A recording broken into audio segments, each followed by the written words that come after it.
Run, party, repeat. Welcome to the East Coast Adventures Dirt and Vert podcast, where we talk all things running, racing, and training to help you get ready for your next big adventure. Learn from our successes and our failures, and have fun at the same time. Join us right here every week with inspiring guests who share their captivating tales from the trails. And remember, nobody cares. Run faster. All right. Welcome back to the East Coast Adventures Dirt and Vert podcast. I'm David. And I'm Mike.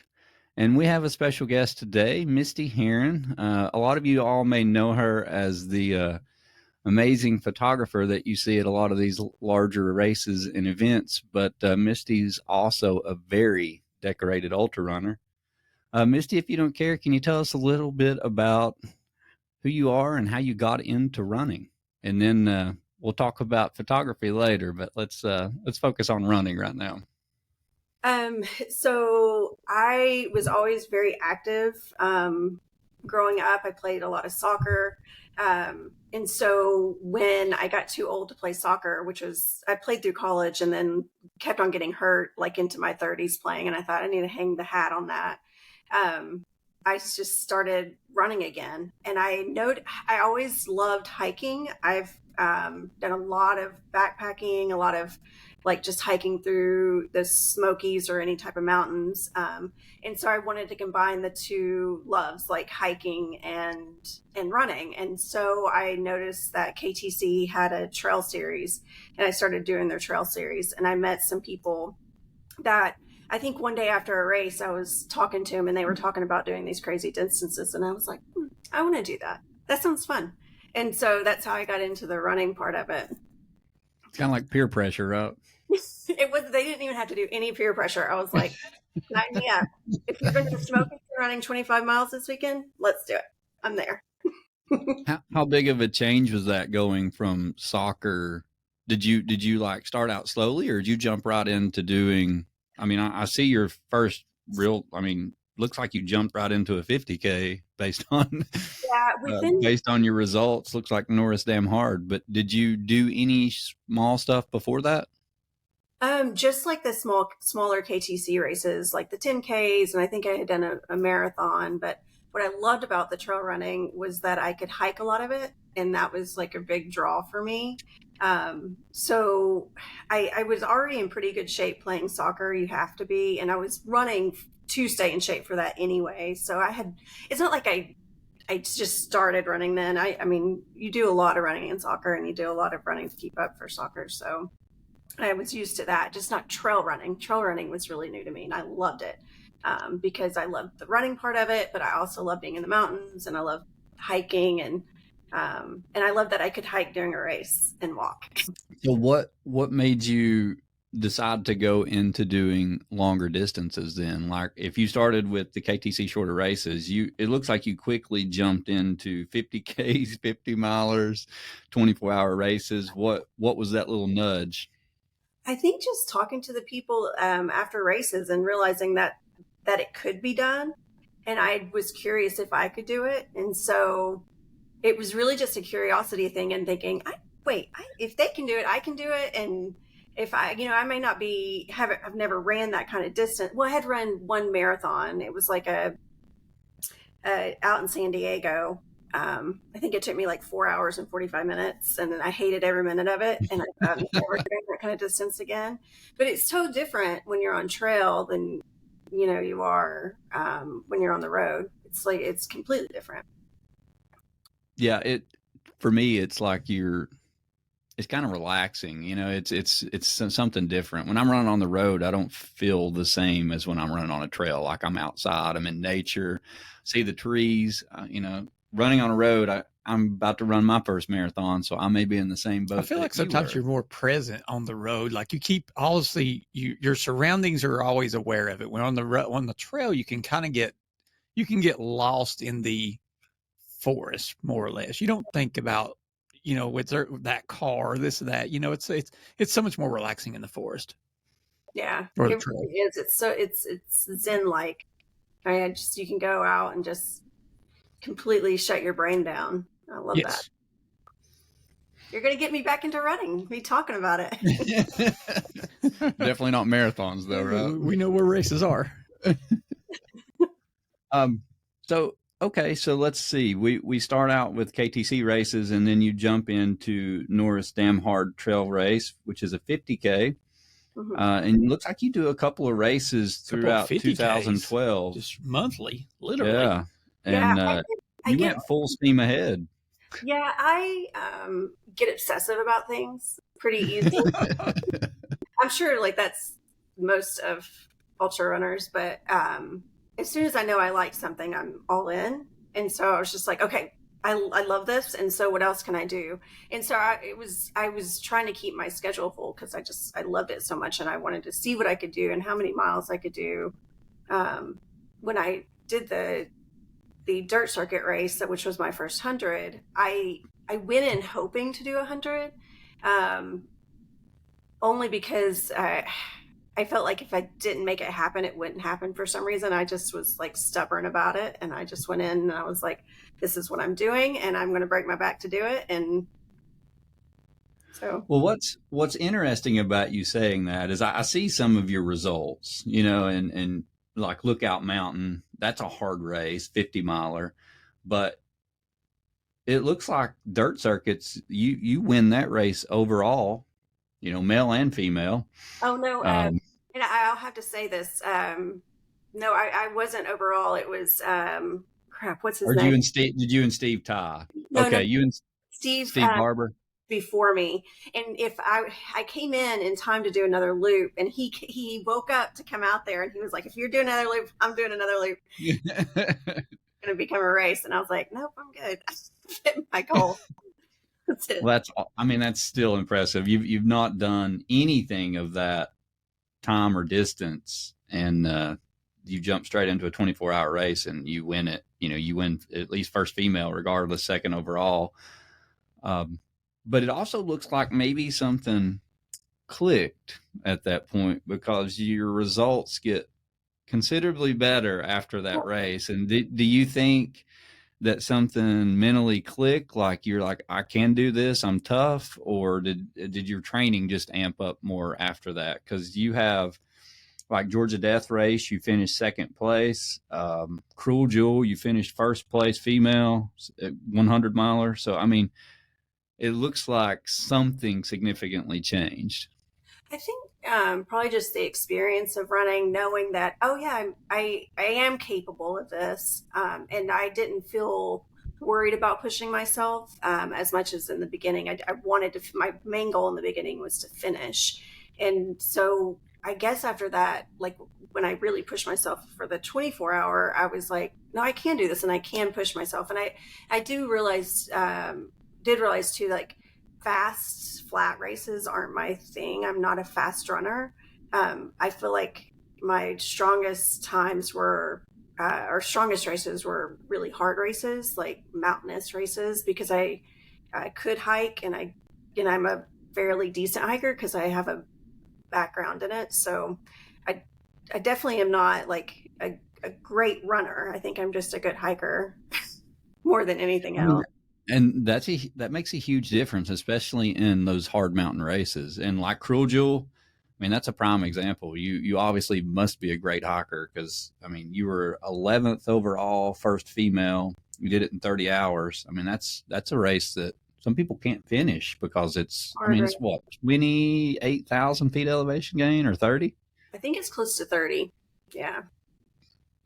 You got to be a good hiker to do that. Or stupid. Yeah, true. So I got to ask you a question then. When you were doing dirt circuit and you go in and you're like, I'm going to do this like hell or high water, I'm going to finish this race. Mm-hmm. How was that? Like, I'm sure at some moment during the night, you're like, what have I done? Why am I doing this? I feel like I never really felt any of that because I was so determined to do it.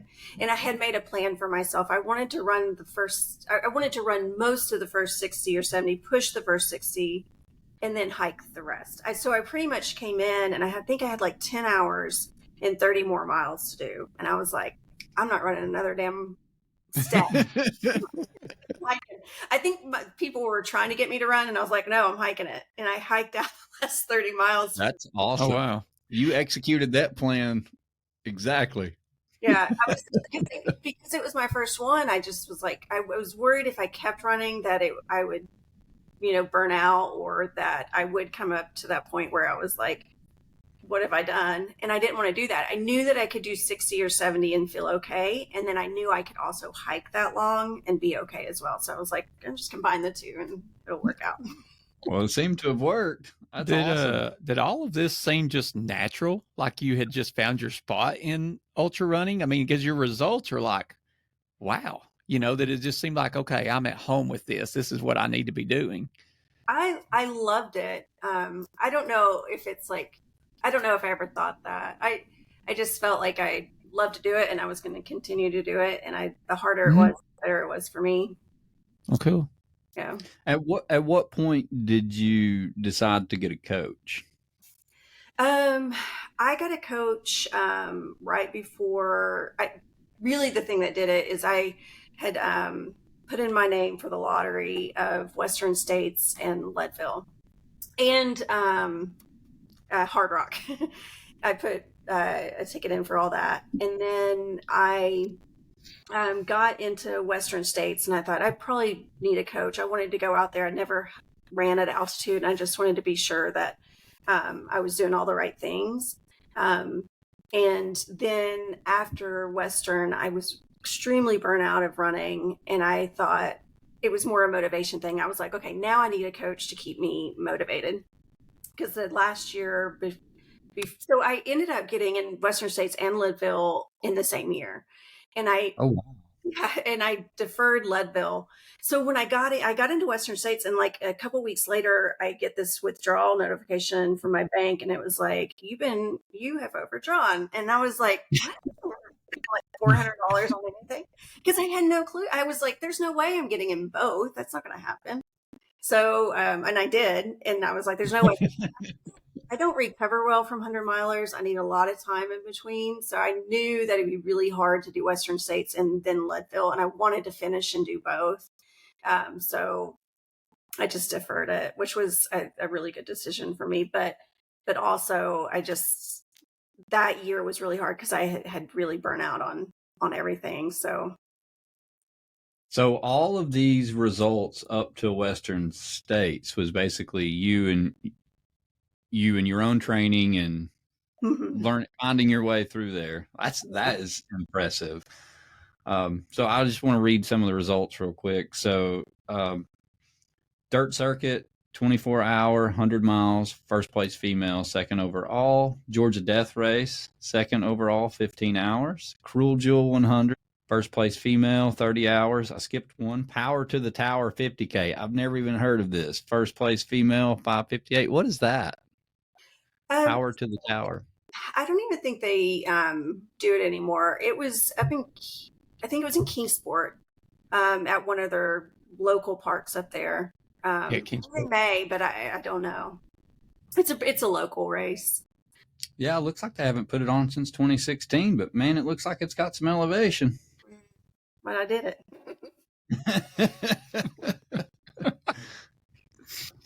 That's awesome.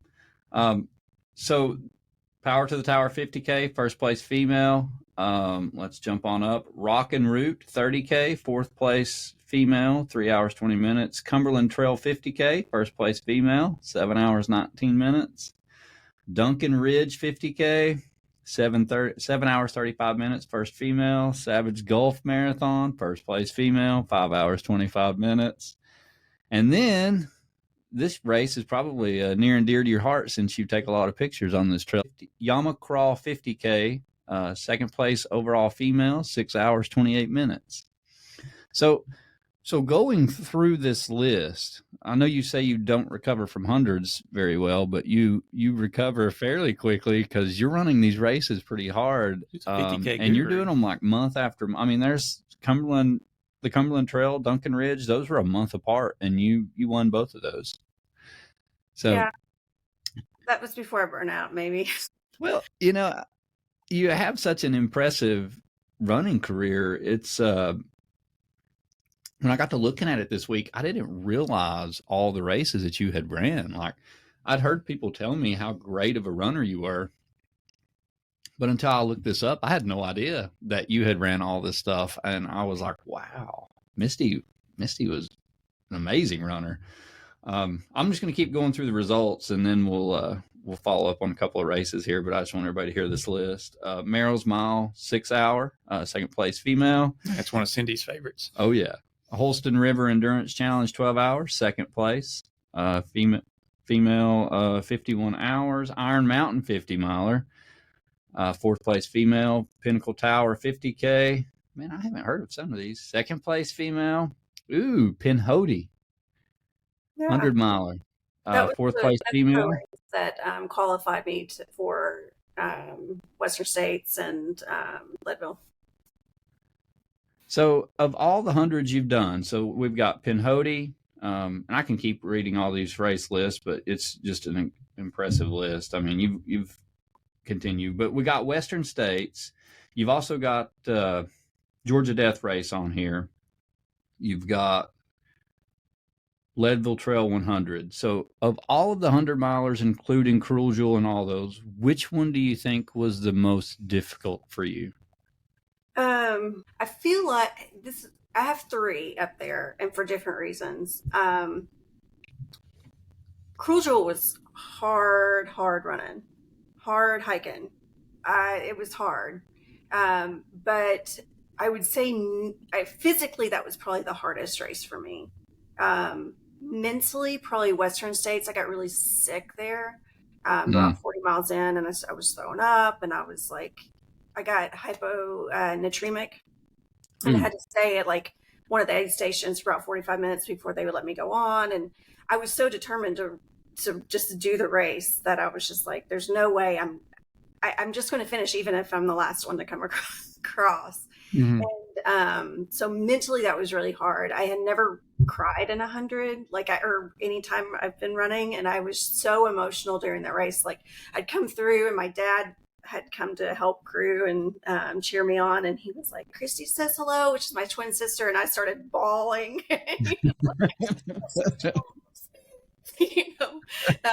Which was really different for me, but I ended up finishing in I was really happy with my time, considering how bad that race was for me mentally. And then I would say Leadville was probably third in line, just because I just wasn't in it anymore. I was doing it because I wanted to run that race. It's iconic, but I just didn't love it as much as I used to. And I really did. I think I came in in the 29th hour for that race, I was really happy with it and really happy to finish and do it.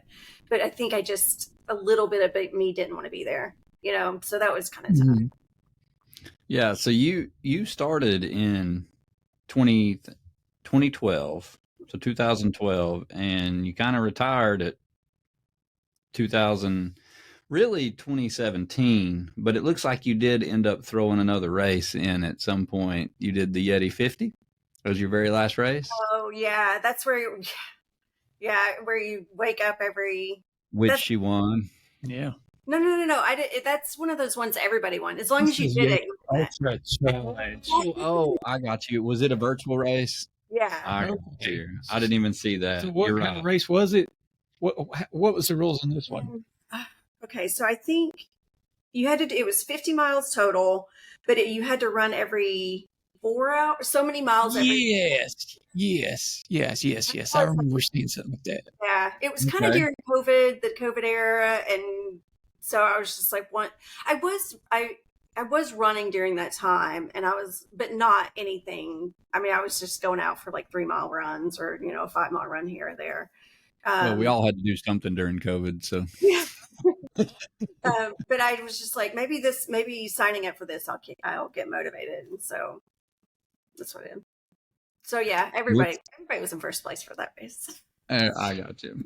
So why do you think you got burned out? I don't know.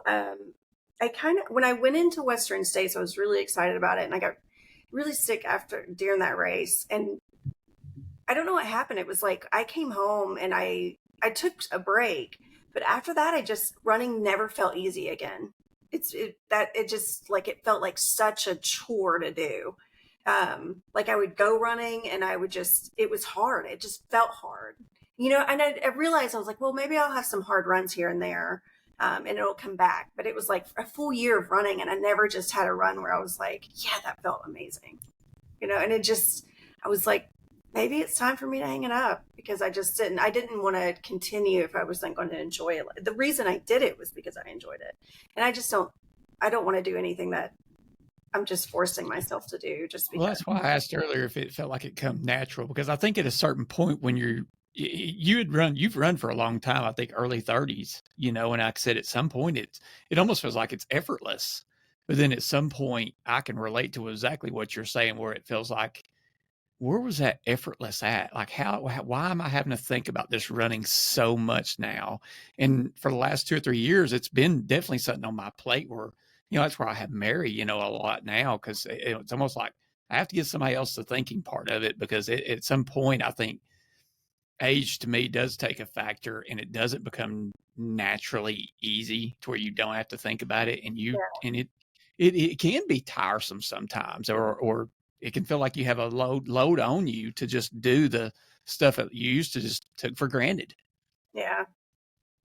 Well, and I believe you said you have you're kind of full force when you go into something. Yeah. So it looks like you did go full force too. So you didn't give yourself much breaks. It doesn't look like. So I mean, weeks. I'm like, why can't I do that?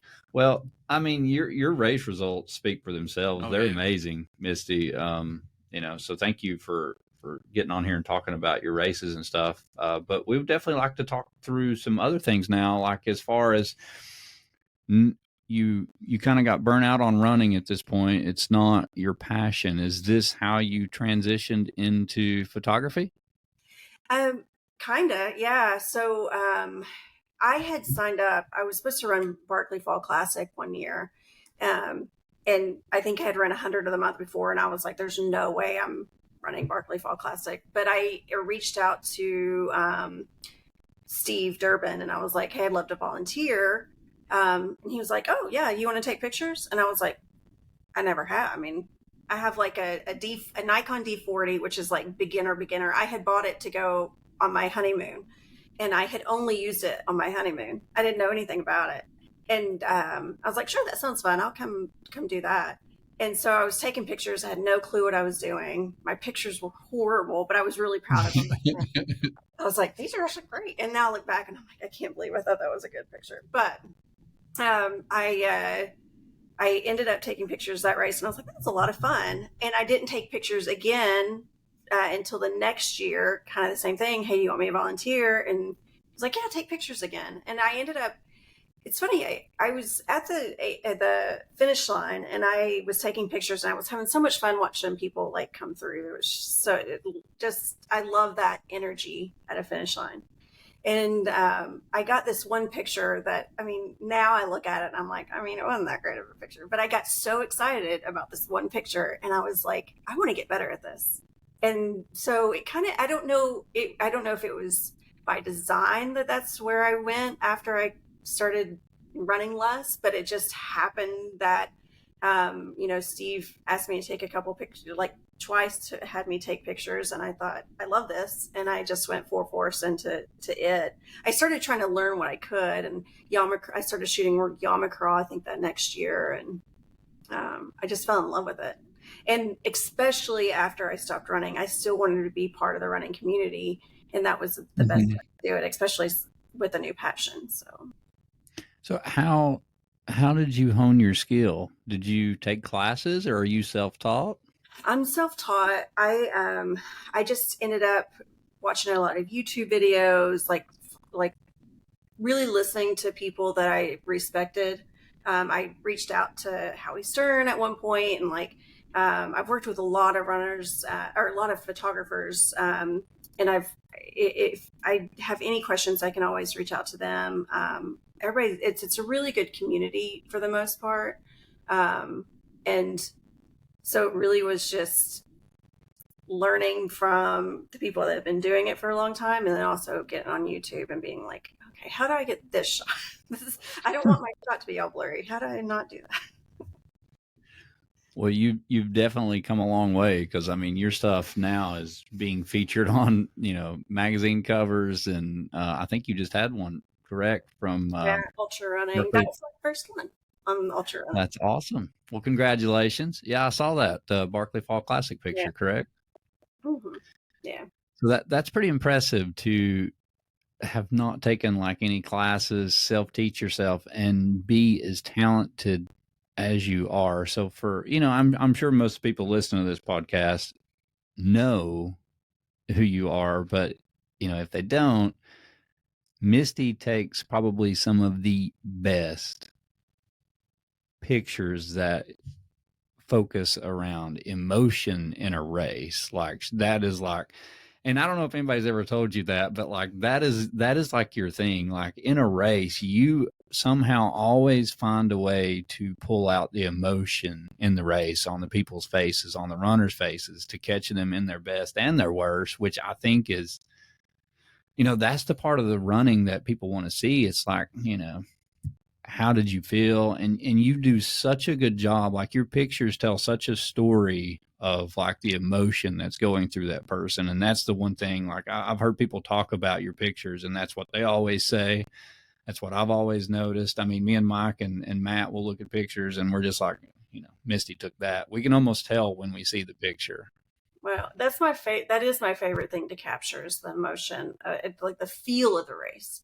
I mean, I like taking pictures of people running. That's great too. But my favorite thing is to get everything else. So no, it shows for sure, because I mean, we can finish a race and it's like, all right, well, I'll tell the guys, I'm like, one of us is getting an email later of like, when are the pictures going to be ready?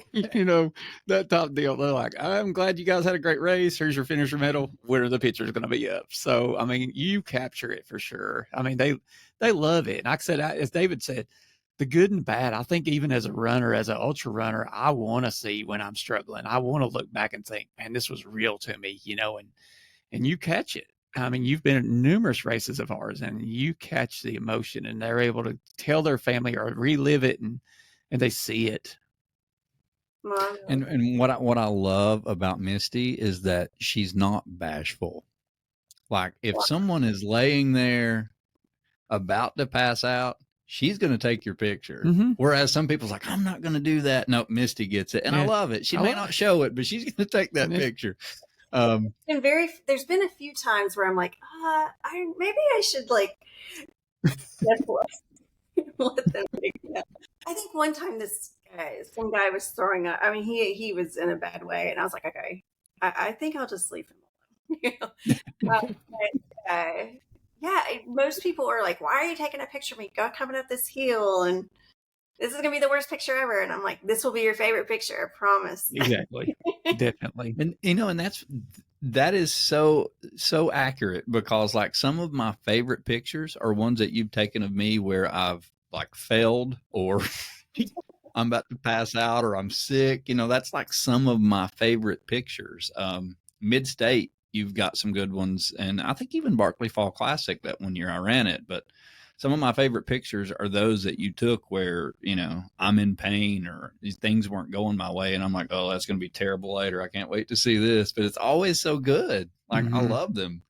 It reminds me of what I went through, and I think that's the connection, is like you see this picture and you're like, wow, that I was really going through a hard time at this point and I completely forgot it. But when you see that picture, it's like there's that emotion. And I think most people run ultras and trail, especially trail ultras, not because it's going to be easy. I mean, we're doing it because we know it's going to be hard, and it's going to kick our ass, and it's going to make us feel like badasses. Yes. And so, like, if you have a picture of you running all pretty and it's not showing the grit like you really went through, it's just, I feel like that's just as important as a good running picture, show the. I think it's more important. I mean, that's why when I look back at pictures and I see that reminds me more of what I went through than seeing a picture of me where I'm running great and, no issues. But when I see a picture of, I'm bleeding and I'm, dehydrated or something's going on or about to pass out, and then I'm like, oh, wow. Yeah, that was a rough point. Yeah. And I really think that's like your specialty. Like I think that's what makes your pictures so amazing is you pull that out so well. And again, being able to look and see that is a talent and a quality that you have. Like a lot of people would think you're exactly right. Oh, this picture is not going to be good. Why are you taking a picture of me right now? But you have that eye, and I think that's something that is so special. There's not a lot of photographers around that do what you do, and we're very thankful to have you in this community. Thank you. I think a lot because I have ran it. I know it also helps me know what to look for. I know what kind of picture I have appreciated in the past. So it also helps you get from point to point, I've noticed. Oh, yeah. Yeah. I do some hiking. Nick got a picture of her as the picture we used for the cover. She's like running across the bridge at No Business. And that. Yeah. Well, I actually messaged Nick and I said, I know you have some good pictures of Misty. Send them to me. Yeah, you two together are, you're such good photographers, but you're so much different in what you captured. We've talked about that, that we call our styles complement each other. But it's funny because he started getting to race photography, and I was like, "Damn it, he's so good! He's gonna he's so good, but he's so nice, and he's so he is. He's definitely. Wow, we're lucky to have both of you in this community, and in the same running community. That's so awesome. You two together, that's like a powerhouse at a race. It's amazing. Well, let's, if you don't care, let's switch gears one more time. I want to talk a little bit because you're one of the few people that me and Mike and poor Matthew couldn't be with us tonight, but that we're ever going to talk to that is probably ultra runner, photographer, and you've thru hiked the entire AT trail. Mm-hmm. It was a while. So, I was gonna say, so when was this and how did that come about? Yeah. It was in 2002. I was like 2 years out of college. I didn't have a lot going on. I think at that point I was working a desk job I think I was still waitressing after college, after my, $100,000 degree. And, in photography. And so I went on a hike with my then boyfriend. We were going up to Max Patch, where I think we got detoured, and we were going to the beauty spot instead. And we saw a couple that was hitchhiking, and I had heard of the AT, but I had never really given it a second thought. And so I was like, let's pick them up. It'll be fun to see what they're doing. It was a couple. I didn't feel threatened by them. And so they wanted to go to Irwin. And on the way, all the way to Irwin, they were talking about what they were doing. I was just asking them tons of questions. And they're like, yeah, we're hiking this thing called the AT. And it goes from Georgia to Maine. And there's so many miles. And they got out of the car, and I turned to my then boyfriend. I said, I'm doing that. I'm doing it.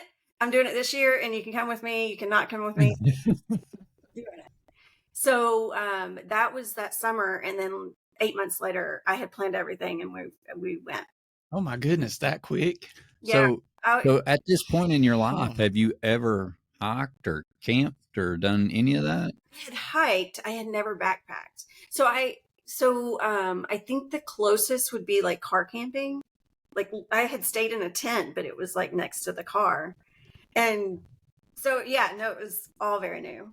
Everything was new. My backpack was new. At that point, we're talking. Misty goes from like 0 to 100 and everything she does. Careful what conversations she's involved with us. But anyway, 2002, we're pre-internet, obviously, of course, and so forth. So I've done just the Tennessee section of it. I was fortunate enough to be able to take 6-7 days and do it back.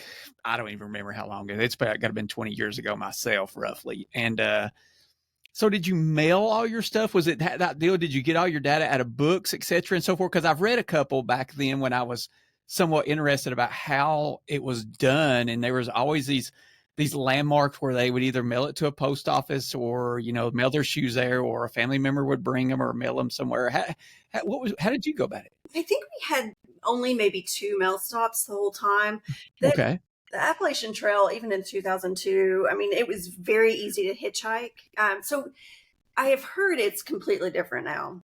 That there's shuttles waiting at every stop to take people in, but we hitchhiked in, or we'd have to. I mean, there were times we'd get to a road and have no food left and have to hike into, and we'd be like, oh, surely we'll get be able to be picked up, and then no one would come, and we'd be hiking like 3 or 4 more miles into town. So it was sometimes we get a ride, sometimes we wouldn't, but most of the time, I mean, it's pretty rural for them, not rural. It's pretty close to town, so anytime you come to a road at all, it's easy to get to hitchhike in and go to the grocery store and get a ride back out, or it was then.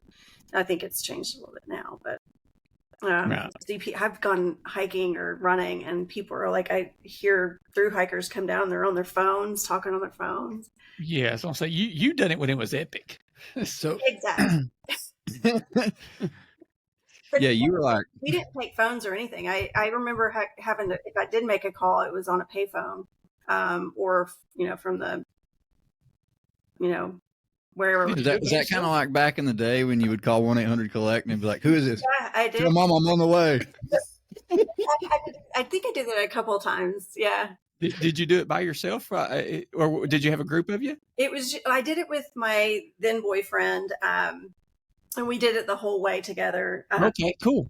You meet so many people along the way. We ended up meeting some people at the southern side of Virginia, and hiking on and off with them the whole way to the end. So that was really cool. And when I went into it, I had made this whole plan. Like, I had even made plans of where we're going to get water during the day. We're getting up, we're hiking 3 miles, and this is where we're going to get water. Like, I don't know why I thought that would work. It did for like the first week, and then it just went to hell after that. But I really wanted to in like a certain time frame. And then we met up with those people, and I was like, why am I rushing this? This is the only time I'm going to be able to do this. So right. I mean, that's an opportunity of a lifetime. Yeah, when we done ours, and I've hiked a lot in the AT. You come across people and they're like, I'm having a 0 day, and they'll just be sitting there, and they're just like, I'm not moving today, dude. They found a little stream or something like that, or camp, and they just had a great time. Yeah, I remember we had plenty of 0 days, and one time we were doing that, we came up on this. It was like this lake, and it was kind of next to a road, and there was a payphone, and we were like, let's swim and order pizza. So we had to go to this lake, and we were like, look, we're not hiking any. I think we had done 10 miles in like 3 hours, and we were just like, no, we're just going to hang out the rest of the day here at this, hole. Even when we get up to New York, there's a way you can go. It's like you can hop on a train. It's like 30 miles. New York City's like 40 miles from the AT. And we stayed there for a week and bummed around. We were like, so awesome. What was your, most people have one. What was your trail name, Misty? It was Little Bo Peep. Little Bo Peep. Yeah, that was a question at the end of yes, it was end of here. So how did you end up with that trail name, or how did you get it? So the guy that I had hiked with, he brought a backpacker guitar with us. Well, he didn't bring it at first, but then he missed playing so much that he decided to bring it with him. I don't know if you've ever seen one of those. It's like it's probably a regular. It's about that big. So it wouldn't be regular size, but it doesn't have any of the sides. I don't really know anything about music. Don't judge me on this. But it was just kind of more straight down, like more like I don't know what the names of it that is. But anyway, it was like more streamlined. So I think it weighed like maybe 5 pounds or less, and he just was determined to take it. So he did. And so I remember we were at night, we like build a fire and we just start singing songs. And I think we were singing the Dukes of Hazzard theme song. And that's how we got. So my name became Lil Bo Peep, and the guy that I went with, his name was Uncle Jesse. Nice. Yeah. That's awesome. Trying so hard not to, I thought it was the cheesiest thing to get trail names. And I was like, we're not getting trail names. We're not going to let anybody name us. And so it happens. I was like, that didn't last long. I was like, besides, his name and my name both sounded like it could be a trail name, but I was like, that's just so cliche. I'm not doing that. Of course, I embraced it once they gave me the name. You're like, I'm in. Yeah. True thru-hiking now. Was there ever any moments that you just didn't want to finish it, or was you like full force? That was. It sounds like, like that is who Misty is like when she decides to do something, it's, I'm not going to miss this opportunity at all, like dirt circuit. But I put my mind to something, and I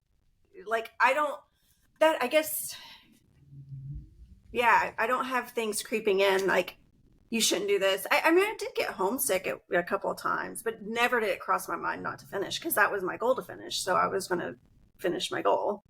And I mean, I think if I get to the point, it was like with running, like I was determined to do it. I was going to do it no matter what, until I just decided not to do it. And now I'm like against it. And yeah, when I set my mind to it, I'm pretty set. And that's a gift. You realize that, like that is a gift that you have. Like it can be a curse to you sometimes too, but it really is a gift. The fact that like you don't let doubt creep in when you decide to do something. And that really is a gift. Like when you decide to do something, there's not many people in this world that would be like, I just saw a thru hiker come out of the trail and be like, with somebody. I'm doing that. I'm going to make a plan. We're doing it. We're going to, sit down and map this whole thing out. Like that's absolutely amazing. And just like dirt circuit, you show up and you're like, I've never ran 100 miles, but you know what? Today's the day. Yeah. I don't have doubt that I can do it. I feel like I still struggle with insecurities like anybody else would, but I just, if you let that creep in when your goal is to finish, then you're setting yourself up for failure. You can't really go. So when I go through something, I know if I have a plan that if something's going to go awry, that I have a plan to get out of it. Then, so it's not to say that I don't have insecurities or doubt when I'm doing these things. Well, doubt may not be a good because I'm like, I'll let that in. But yeah, I'm pretty stubborn. Like I said, I've spoken like a true ultra runner. Yeah. I mean, you have to kind of have some of that mindset to finish some of these crazy distances. I mean, to set out and do Cruel Jewel but your greatest accomplishment, I think, at the AT, that's amazing. That is so rare. Like that is, I don't know the stats. I want to look this up at this point, but I guess finishing the AT is probably smaller. Tremendously lower than back then. Like there were very low numbers of people who had completed it. Yeah. Well, I'm just saying though, AT compared to 100 milers, I guarantee you the AT finish rate is like, 100 milers, it's already like what, 1% of the world would run 100 miles. I wonder what the AT is like. Yeah. I know a lot of people try to start. I think the finishing rate for that is like 10%, or that's what it used to be. So if you had 2,000 people start, you'd have about 2% finish. The person who's at finish. That's crazy. Well, look at you. One and done. You think you'll ever do it again? I wouldn't do the AT again, but I think that I would want to do either the Pacific Crest Trail or the Continental Divide Trail. But I did the John Muir Trail out west, which is part of the PCT. And we did that in about 3 weeks, and that was the most amazing trail I've ever done in my life. It was beautiful. And that is a trail that you have to get. I freeze dried all my food before going out and then had it mailed to us. So that's awesome. Do you, if you did like the PTC now, Pacific Crest Trail, would you, or anything that you decide to through hike in the future, would you take your camera gear with you or some of it? Because I mean, that's a big difference from like when you did the AT to now. Like, could you imagine if you would have been a photographer back then? Yeah. You would have. I did take a camera on the AT then, but it was as a point and shoot. And it had a roll of film in it, and I would send the roll of films back to home, and then Wait 7 days. they would develop it. I didn't see any of my pictures from the trail until I got home and was looking through the ones that had been developed. So, I mean, all these people that are out there now are taking pictures and getting to see like instant gratification. Oh yeah, they don't realize the thing of getting, hey, my picture's in. Oh yes, we get to go pick them up. So Yeah. Don't damage my film. Yeah. So I think that I would take a camera. I just probably make sure to bring a really light camera. I probably wouldn't, or maybe even another point and shoot, just something that is better than my phone. But I mean, the cell phones nowadays take great pictures. They do. Yeah. So yeah, if I were to do it again, the real question, would I take my phone if I were to do that again? Oh, I think you would. I don't know if I would. I Really? don't know. Just like unplug completely. I'd have to take my phone. I'd be wanting to take pictures. I a lot of the reasons I get into out in the woods is so that I will unplug, and I will take my phone on runs or on hikes, but I only really use it. I will take a picture here and there, but it's for emergencies. I try not to use it a whole lot, but I hate it. If I'm with other people, I'll probably just leave it in the car because I won't need it. Man, that's a rare quality. You just don't see that much anymore. Yeah, I mean, it's just we're always connected, and I just It's a good quality. It's just a rare quality. I mean, most people are like, even when you're out on the trail, they're like, yeah. Now, I don't think I ever took my phone with me during a race. I just didn't see the point, which is, I don't know. I did just because I got lost all the time. I'm over there like, Mike is colorblind though, so he does need that, because sometimes when race directors use flags that don't go too well with blend well with grass. I've sent that question before to numerous race directors. Like, I know this sounds stupid, but like, what color flags are you using? Because I'm horrible. I know a couple. Well, and that's why we use pink or like bright flags, because we know that if Mike can see them, most people can. Yeah. So we let Mike pick out the flags. So does pink look like pink to you? Pink looks like pink to me. My bad ones are the reds and greens. And so we've all taken this test together, and I've been with all of them, and they're like, I just don't see how you don't see that. But like, especially in my summer races, if it's not a very outstanding flag, like I said, I typically will mark our races and be like, hey, if you get lost, you had bigger problems, because I'm the dude that literally gets lost because I can't see the colors. And so I think about that.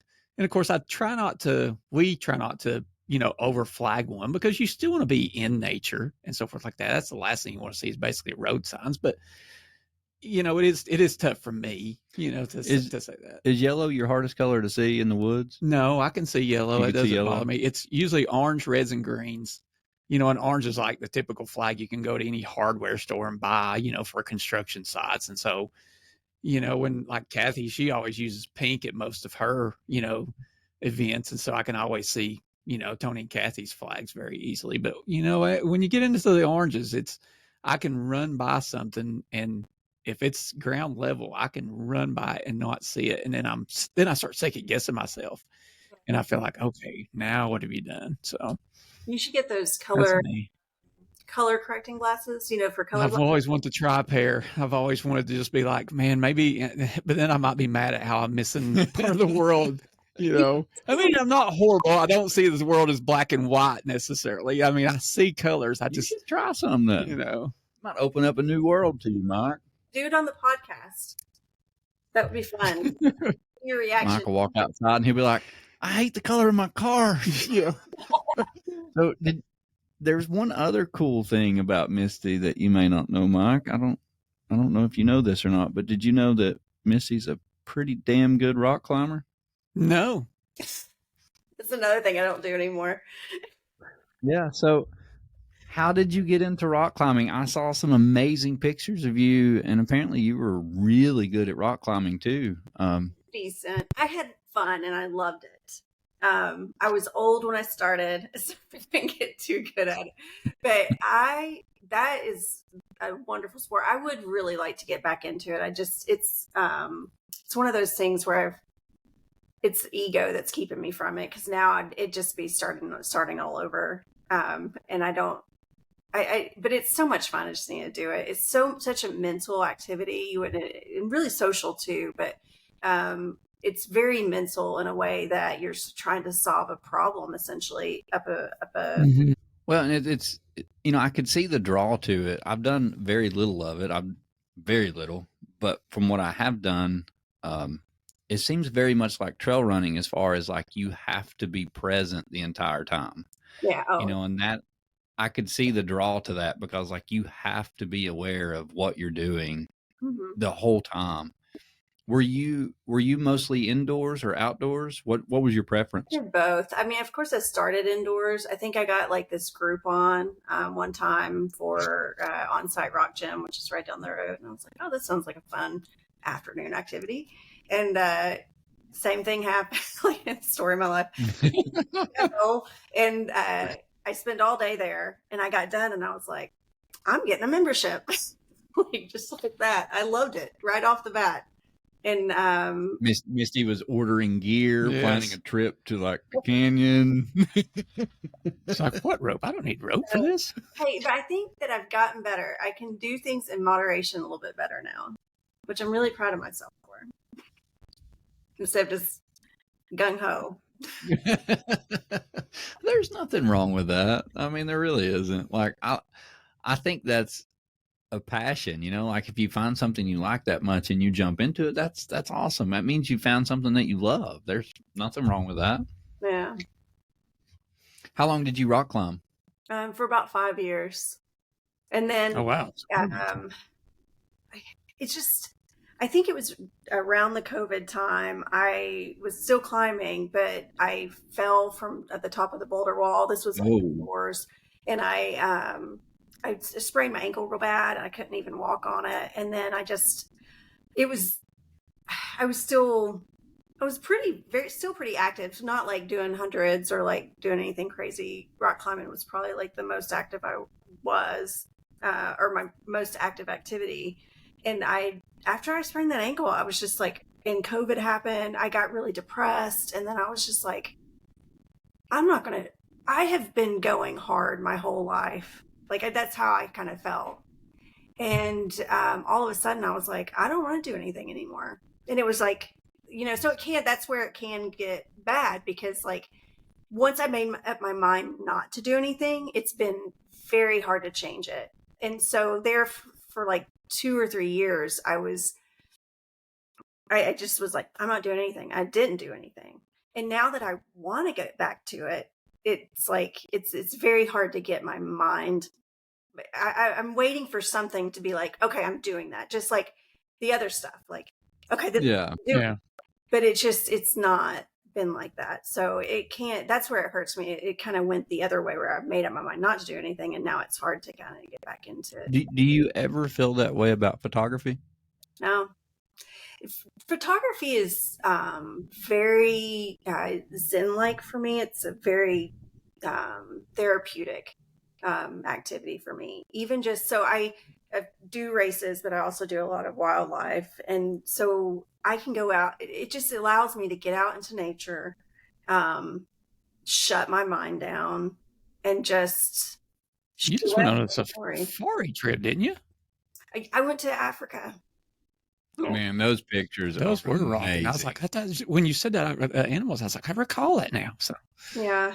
I don't know if that's I don't know. I could be wrong. Like I thought that I would never like not be active. That was like always such a huge part of my life. Like from being, from 5 on, I've always just been like go, go, go, go, until I wasn't. And so I hope that I don't ever give it up. But Yeah, I mean, you're so naturally talented at it. I mean, even like the pictures from Africa, it's absolutely amazing to see the photos you take, and I could see why that would be zen-like, because you're trying to focus in and take your time and pull out those moments even for your life, trying to pull that out. It's a memory, and you do such a good job at that. Like, if you ever got burned out, me and Mike would probably be at your door asking you, like, hey, can you make an exception just to do one of our races? We're still going to email you no matter what. I think I love it. I love doing it. I think it's hard also having a full-time job on top of it. So if anything, when I do step back, it's because I'm overwhelmed. Like, it's really hard for me to do a full-time job and then also like a part-time job. That, I mean, when I do a race, it's that weekend, which is fine, but it's the editing the next part of the week. And exactly, I'm working all day long, and then I'm coming home and just sitting straight down to go to edit, because I don't want to, I don't want it to take me 2 weeks, and I'm sure the runners don't want it to take me 2 weeks. But I mean, so far I've been really good. The first couple of years that I got really into it, I had one year where I was doing photographing 1 to 2 races a month, and I was like, I can't do that anymore. It was like I didn't have any time for myself. So yeah, I guess that's a question I would like, because I don't think people realize, and maybe I don't even realize this either. Like, take for instance Fort Frenzy or No Business. Mm-hmm. Any of these races that are 24 hours or more, you're there the entire time taking pictures, and people see that, but they don't see the editing time. Yeah. How many hours and days does it take you to comb through like 100-mile race or a 24-hour race? So usually I'm taking, it depends, between 4,000 and 8,000 pictures for, I think the most I've ever taken was 8,000 for a race. I was like, I will never do that again. Like, stay off that show ever to go through. But I start by culling, and that even takes time. And if you're going through thousands and thousands of pics, it still takes me like probably half a day or probably more to get that done, just to cull down to where I'm get rid of the ones that I don't want to edit. And then I still have 2,000 to edit. I usually can do about 100 an hour, but I also get very sidetracked. Some of it's that. I would say if I had 2,000 pictures to edit, it would take me about 30 hours. So wow. And then the culling on top of that. So about 30 to 40 hours of editing. Yeah. Wow. Yeah. So by the time you count the actual race and the editing, you're talking 3-4 days total. Maybe a little bit more if you've got. Yeah, like probably at least 5-6 days. Yeah. Wow. It depends. Yeah. Sometimes I can get really. I don't know. I have to ask Nick. I have asked him before. He tends to edit pretty quickly, a little bit quicker than I do. I'm like, what are you doing? You need to teach me. No, that's when Nick kind of put him up in stages. Yeah. That's kind of what he done. I think, of course, he'd taken so many. So yeah. So it depends how distracted I am that day. It depends on a lot of things. I mean, I don't know what you all do for work, but if you go to a desk job, you're not doing work 100% of the time the whole time. I get a little sad. Yep. Understand that. So some of that's my fault. I mean, I personally have ADD, so I get distracted very easily. I'm like, oh, look. Yeah. Scroll. I could not imagine sitting down to edit those just for days. I bet you have to stop and take mental breaks. Yeah, I do, and I need to take more. I think I'd be better for it. I probably would be able to focus more when I am at the computer. But I also really enjoy it. I love going back through and seeing, oh, I remember this time, and especially the finish line, and just reliving those emotions again is really fun for me. Which is another reason I take time to edit, or a long time to edit, because I'm like, oh, for this, you know. Well, I think some of your best are just of families and little kids and things like that that we as race directors don't always get to see during setup or pre-race and things like that, that we have found that you just really rock it at. You know, the pictures of the medals, just things like that that you just throw out there on the table for granted. Like, okay, I got this ready. It's off my checklist. But you capture the moment. Oh, Yeah, that's a real perk for us because like when we're directing a race, we don't, for me and Mike and Matt, like we don't get to leave the start and finish line very much. Like we're there. So really when you're out there we're seeing these pictures for the first time, we're like, wow. Yeah, we're the same This way. is awesome. Like we would never have seen these, the people in our race if it weren't for you and Nick taking pictures. And like, we were there, and we're like, when did that happen? How did that? That's magic. When you're there at the finish line the whole time, but you didn't see that moment the way you captured it. That's Swivel. It makes us Always looking. it makes us goosebumpy at the same time. We look forward to it. I really appreciate that. Well, Misty, we won't take much more of your time. We do have some questions. Matt's not here for me to pick on, so maybe Mike won't lose the questions as much as Matt does. But while Mike's pulling them up, we always ask this same question to everybody, but I'm going to twist it just a little bit for you. But we normally ask, why do you run? Yeah. But for you, it's what keeps you in this community. Like, you realize that you didn't want to keep running and you're kind of burnt out, but you wanted to be a part of that community. What do you think is that draw that just kind of pulls people in? What keeps you in this community? The people, just knowing people are pushing themselves to their limit, is really inspirational. Just even though I'm not running, to watch that at a race is inspiring.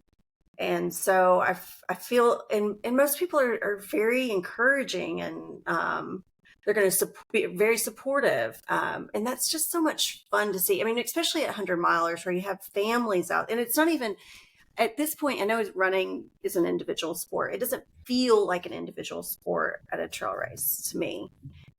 So it's just community. Yeah. Yeah, it kind of feels like a family. Yeah. Yeah, definitely. Well, good answer. And I was just curious. I was curious of what kind of like pulled you in. I wasn't sure. I assumed it was probably that, but for everybody, it's a little different. Yeah. Just always love to hear those answers. Okay, Misty, I've got about 5 or 6 questions here. What has been what has been memorable moment of all your races you have ever photographed? Okay. Oh, wow. That's a hard one. Mm-hmm. Okay. You may have to pause you may have to cut this part out. I want to answer it because it's, I know this is going to sound very vague. I really can't come up with one answer. I feel like my favorite moments are at a finish line. When somebody comes across the finish line and whoever's there that's been supporting them and cheering them on and running with them the whole race, like just embraces them. And it's just like, all of a sudden they come across and they let their guard down and their emotions, come up. And that I just every time, like, it's hard for me not to cry when that stuff happens. It's just, it's so uplifting and powerful, and I love it. That's my favorite. Good deal. That's awesome. All right. And you being the person that takes like the best pictures of emotion makes sense. Like you're bringing that out and you're catching that. So I can totally see what that draw is for you at the finish line, but keep thinking too, because we'll follow up. I'm just curious, like if you have a special moment like that you remember the most. Okay, I'll keep thinking about it. And no worries if not. That was a great answer. You are a phenomenal photographer. What advice would you give to someone just starting? Don't be afraid to make mistakes. So I don't know if y'all watch TikToks. I watch tons of them.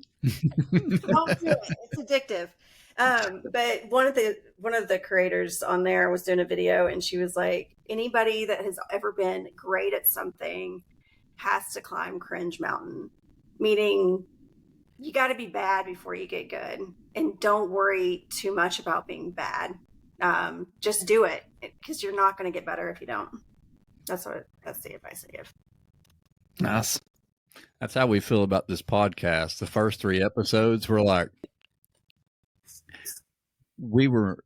technology was not our friend. I mean, there was times like poor Ethan had him wait like 30 minutes. Yeah, it was like Ethan. I was like, we couldn't hear him. He couldn't hear us. I can't remember what all was going on. I was like, Ethan, I'm so sorry. So yes, don't be afraid to fail. Yeah. We had so many issues. And what do you think, like, for you, following up on that question, like, what do you think was like your biggest aha moment, like when you were learning photography? Was there like a moment where it just kind of like clicked and you got it? I don't know if I'll ever feel that way about photography. I know that there's so much to learn, and there's one of the bad things about photography, it's really easy to compare yourself to others all the time, which is that's another piece of advice. Don't compare yourself to others. Just focus on yourself. Yeah, there's somebody better. Who cares? Just like, that's hard. That was always hard for me, because I was just like, I just want to be better, but there's so many other people that are amazing. I'm never going to get there. And so what was the question? No, you're fine. You answered it. You answered it. I know. Yeah. See, ADHD. Yeah, that's it. No worries. But compared to when I see your photography, and I see other photographers now, like I said, I get you compare yourself, but it's really woke us up, especially me, the last couple of years. Like if my wife will share a picture, I'm like, hey, you need to make sure you give the photographer credit. It's super important to us now, because I'm like, I never thought, hey, it was just a photo. Now I'm like, no, there's so much more behind that now, and so giving photo credit, to whoever took the photo is super important if we post pictures.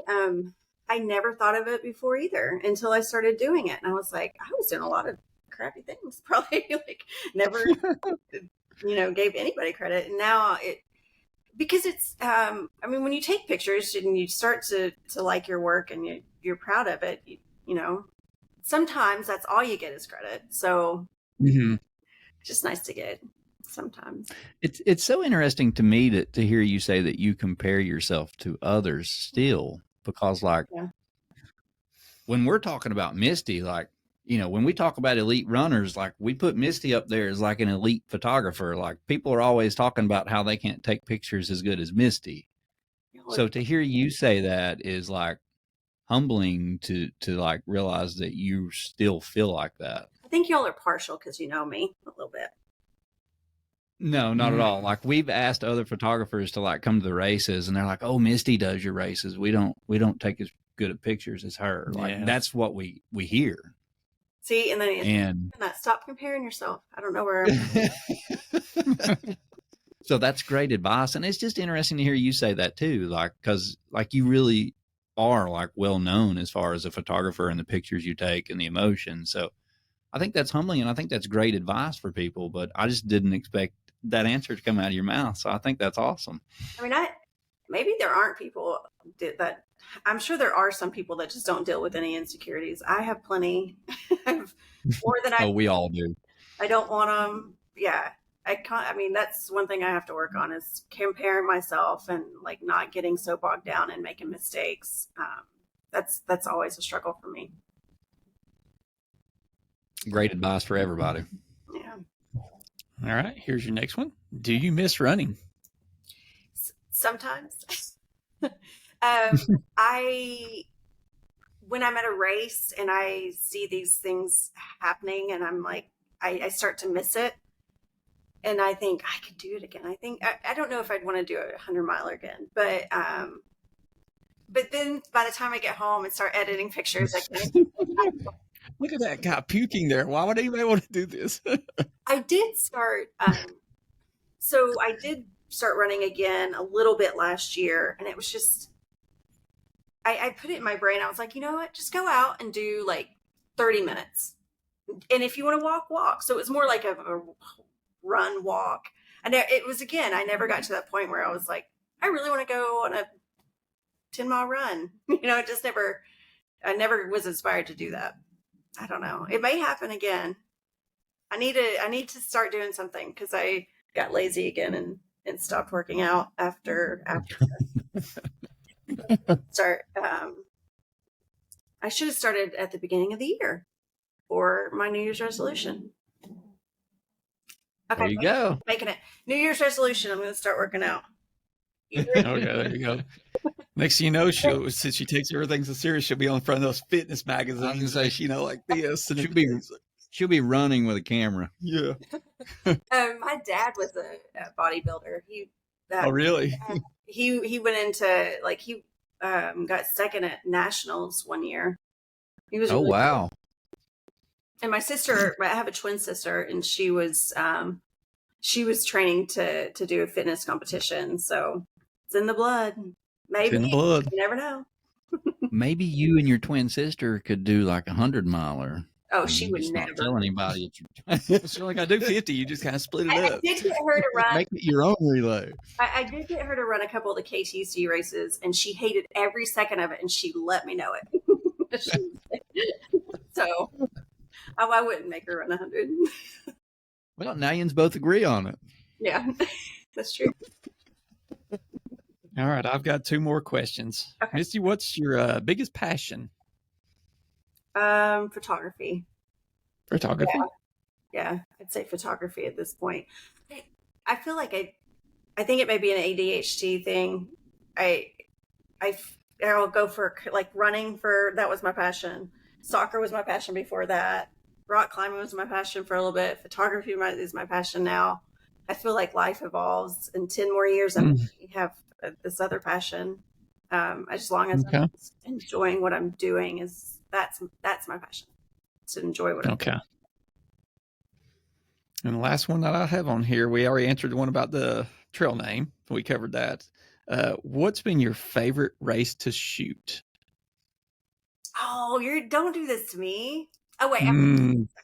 But don't consider it like, hey, I didn't like that one. But what do you think is the most scenic, or did you got the most emotion out of runners? Was there anything more rewarding or something like that?